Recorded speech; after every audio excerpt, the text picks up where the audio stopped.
चला तर मग आज आपण काहीतरी नवीन बनवूया. मी सॅलेड बनवणार आहे. हे पर्पल पत्तागोबी आहे, कॅलेरी आहे आणि हे तर बघू शकता तुम्ही मशरूम राहतं आणि हे छोटे टमाटर राहतं जे बेबी टमाटर बोलतात.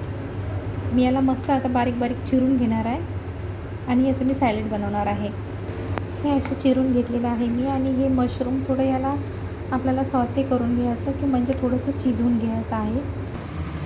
थोडंसं ऑइल टाकायचं आपल्याला, बस असं 2 थेंब बस. तेल गरम झालेलं आहे आपलं आणि त्यात थोडंसं हलकं भाजून घ्यायचं आणि याच्यामध्ये थोडंसं मीठ आणि थोडंसं ब्लॅक पेपर किंवा ब्लॅक पेपर म्हणजे मिऱ्याचं पावडर आपल्याला थोडंसं टाकायचं,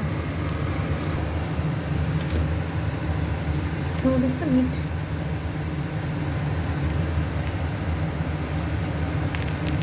थोडंसं मिऱ्याचं पावडर.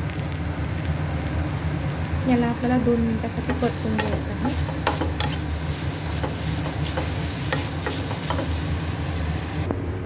बघू शकता आपले सॅलेड आता तयार आहे.